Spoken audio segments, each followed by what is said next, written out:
ಬೇಕು ಬೇಕು ಬೇಕೇ ಬೇಕು ಬೇಕು ಬೇಕೇ ಬೇಕು ಬೇಕು ಅಯ್ಯಯ್ಯೋ ಅಯ್ಯಯ್ಯೋ ಅಯ್ಯಯ್ಯೋ. ಶಾಲೆ ಎಲ್ಲ ಹತ್ತಿರದಲ್ಲಿದೆ ಬಾರು.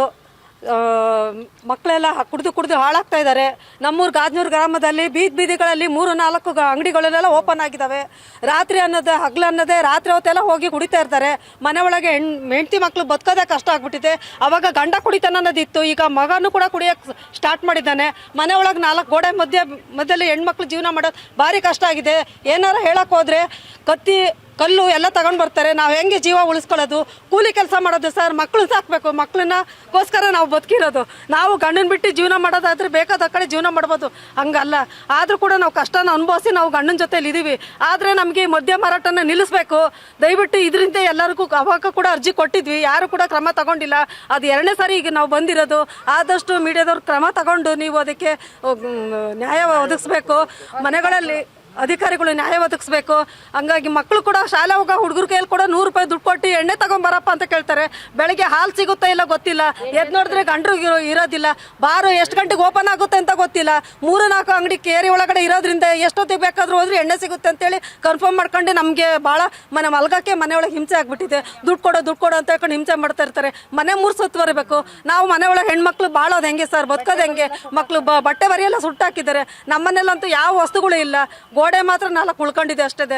ಇನ್ನು ನಾವು ಕುಡುಕರಾಗಿ ನಾವು ಸಾಯ್ಬೇಕಷ್ಟೇ ಸರ್. ಈಗ ಮಕ್ಕಳು ಮಕ್ಕಳನ್ನೆಲ್ಲ ಓದಿಸೋದು ಹೆಂಗೆ, ಬರ್ಸೋದು ಹೆಂಗೆ? ಕೆಟ್ಟ ಮಾತುಗಳಿಂದ ಬೈತಾ ಇರ್ತಾರೆ, ಅಂತ ಇರ್ತಾರೆ. ನಮಗೆ ತಡ್ಕೊಳಕ್ಕಾಗಲ್ಲ ಸರ್. ಇದಕ್ಕೆ ಊರಿಂದ ಹೊರಗೆ ಏನಾರೇ ಇರಲಿ ಎಲ್ಲ ಕಳತನೂ ಆಗ್ತಾ ಇದೆ ಸರ್. ಮನೆಯೊಳಗೆ ತಿನ್ನ ಅನ್ನ ಕೂಡ ಅಕ್ಕಿನೂ ಕೂಡ ಮಾರ್ತಾರೆ. ಬೇಳೆ, ಎಣ್ಣೆ, ಕಾಳುಗಳು, ಸೋಪು ಏನು ಉಳಿಸೋದಿಲ್ಲ, ಎಲ್ಲ ಮಾರ್ತಾ ಇದ್ದಾರೆ. ನಾವು ಹೆಂಗೆ ಜೀವನ ಮಾಡಬೇಕು? ಕುಡಿಯೋದ್ರ ಕಡೆಯಿಂದ ನಾವು ಹೆಂಗೆ ಬದುಕಬೇಕು ಸರ್? ಮಕ್ಕಳನ್ನ ಹೆಂಗೆ ಓದಿಸ್ಬೇಕು?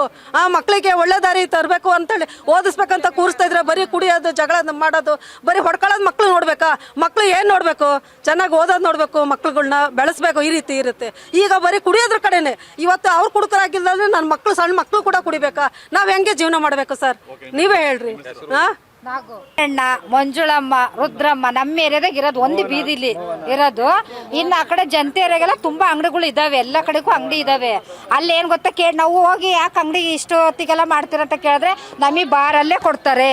ಬಾರ್ನರೇ ನಮಗೆ ಪರ್ಮಿಷನ್ ಕೊಡ್ತಾರೆ. ಪೊಲೀಸ್ನವರೇ ಬಂದು ಕಮಿಷನ್ ಇಸ್ಕೊಂಡು ಹೋಗ್ತಾರೆ.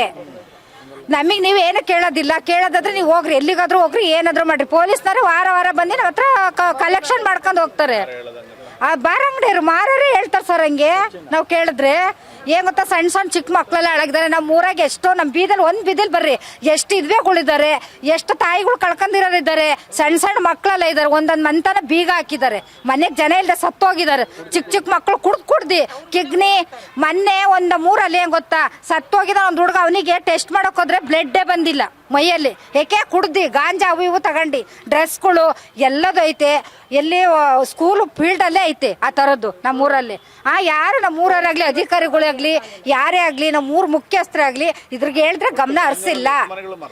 ನಮ್ಮ ಮನೆಗಳು ತುಂಬಾ ಮನೆಗಳು, ಇಂಥ ಮನೆ ಅಂತ ಇಲ್ಲ, ಎಲ್ಲ ಮನೆಗಳಲ್ಲೂ ಮಾರ್ತಾರೆ ಸರ್. ಅಂದಾಜು ಒಂದು 50 ಮನೆಗಂತೂ ಮಾರ್ತಾರೆ ಸರ್. ಕೇಳಿದ್ರೆ ಈ ತರ ಹೇಳ್ತಾರೆ. ಹೋಗಿ ಏನ್ ಮಾಡ್ಕೊಳ್ರಿ, ಎಲ್ಲಿ ಕೇಳ್ತೀರ ಕೇಳ್ರಿ. ನಾವು ಅವ್ರಿಗೆ ಕಮಿಷನ್ ಕೊಡ್ತೀವಿ. ನಾವು ಅಧಿಕಾರಿಗಳು ಪರ್ಮಿಷನ್ ತಗೊಂಡಿವಿ. ಬಾರಲ್ಲೂ ಪರ್ಮಿಷನ್ ತಗೊಂಡೆ ನಾವು ಮಾಡೋದು. ಅವ್ರು ಸೀಲ್ ಹಾಕೊಡ್ತಾರೆ ನಮಗೆ. ಹ್ಞೂ ಸರ್, ಹಂಗೆ ಹೇಳದವ್ರು.